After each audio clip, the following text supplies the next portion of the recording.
Welcome to another video of Stez Unfiltered. I'm your host Steven, and welcome to this week's rant.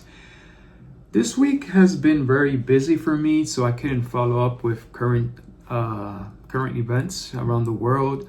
But one thing that captured my mind for this week was the Starbucks Barista that are on strike here in New York City. So as many of you know, New York City is one of the most expensive, I'm not sure if it's the expensive city in the United States. I mean, you could probably compare that with Los Angeles or San Francisco.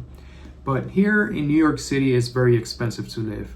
I know the cost of living has skyrocketed pretty much globally.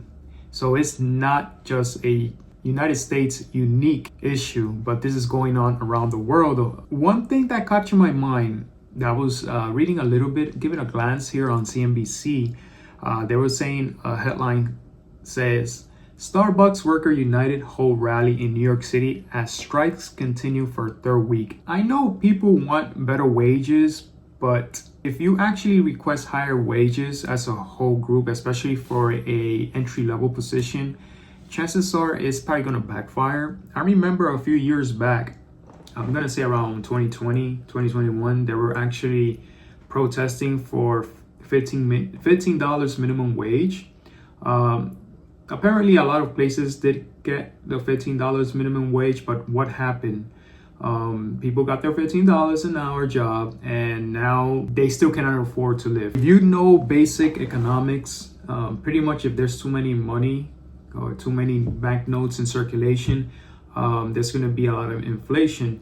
So if you guys remember during the pandemic when they were giving stimulus checks to everybody, or some people were getting like say 400 from the state and I think 600 from the federal government, it was getting $1,000 a week. So pretty much a lot of people were getting so much money. So as a lot of people had so much money in their banks without working and spending, people rose their prices up because they know the money is there. Plus there was a lot of money in circulation.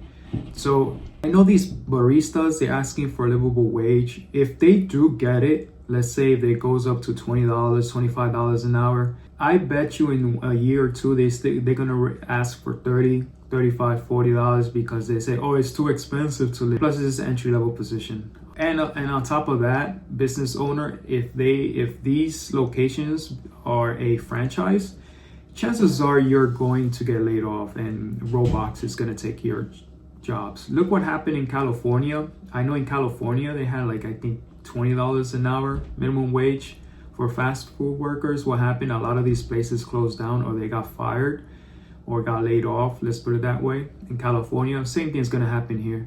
Same thing. I got a feeling these people that are fighting for higher wages, they're pretty much just going to bite their asses back sooner or later. Unfortunately, there's no financial literacy in this country, or I'm not sure if it's worldwide, but here in the United States, you are pretty much molded to become a consumer, not a business owner or an investor.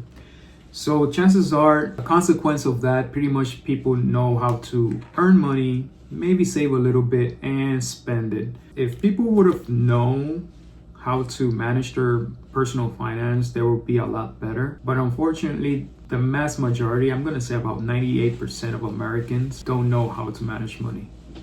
Let's put it that way. I was one of them. Pretty much in the past 4 years, I started to learn personal finance, watching and listening to Dave Ramsey and a lot of other finance YouTubers.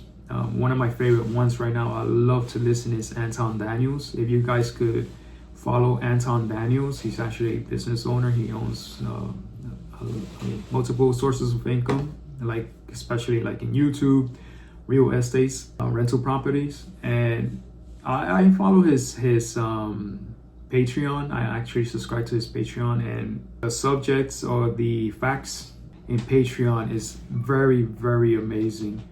So I'll recommend you to listen to Anton Daniels. If you at antondaniels.com, I'm promoting him. I'm not getting no sponsor from him, but I just follow him, so he's very good. And he actually goes into details about the business environment, and what he knows and gives us through his Patreon, it's very worthwhile. It's worth the subscription, to be honest. And you actually tend to learn more about how business works, how the economy works, how politics works behind the scenes, because that's another issue. A lot of these protests that you see out there, most of them, they are paid protesters to get what whoever's paying them behind the scenes so they could get their own benefits. And unfortunately, there's a lot of people that are so broke, they actually join these protesters to get paid. I mean, if they're gonna pay me $2,000 to protest and destroy a business, I mean, and I'm broke, I mean, I have morals, so I'm not gonna do that. Screw them. Screw these higher ups, GMOs, whoever they are. Screw you.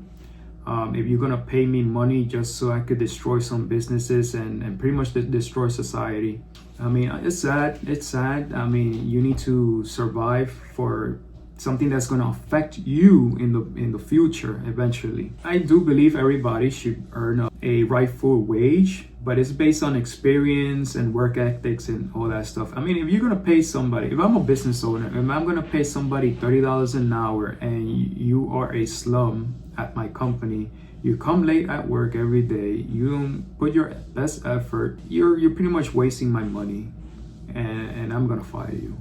I mean, let's be real. And let's put it this way, I know a lot of people owns homes, owns cars.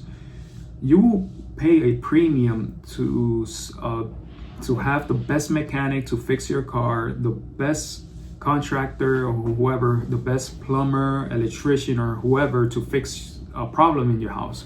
You would. If you pay let's say $20,000 just to repair or replace your roof of your house, you're paying $20,000, so you expect good quality, everything, quality materials, everything that is done perfectly. That's the same thing. That's the same thing with regular business. I know there's a lot of people going to say that, oh, these corporate companies, they have so much billions of dollars and screw them, let's screw them back. I mean, if you screw them, chances are they're gonna fire you or they're gonna lose money, and then they're not gonna have money to pay you, not just pay you your regular wage, but the benefits as too. Because people just think businesses just pay your wage, but if you're like a full-timer, businesses, they gotta account not just your wage, but also paying your benefits like health insurance, or if they offer 401k, they gotta consider that as well, and that costs money for the business.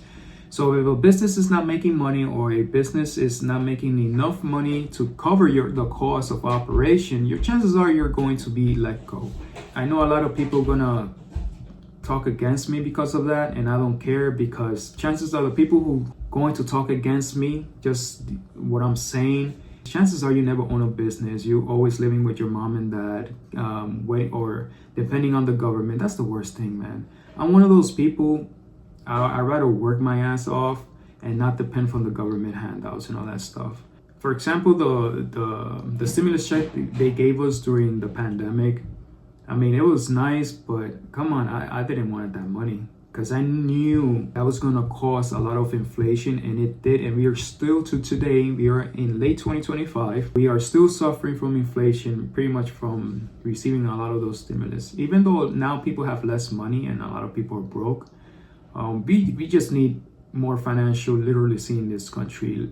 Make sure people know how to manage their money, even with the little they get, because it's incredible. People who make little money today are always complaining to the people who be making a six-figure salary, 100,000 plus, and they living paycheck to paycheck as someone that's making, let's say, $20,000-$30,000 an hour, which is sad as well. I mean, that is horrible. That's more than embarrassment. If you're making over $100,000 and you're still living paycheck to paycheck. Anyways, that is my rant for this week. I'm not sure next week I'm gonna make a video. Probably I do. It all depends on the travel situation I'm gonna do this week, but you know what? Subscribe to Stez Unfiltered, and you can subscribe to my other YouTube channel, my travel channel at Stez World, and also for the Spanish-speaking community who want to learn more about personal finance, they could subscribe to my Stez Finanzas channel. And thank you for watching. Until next time, take care.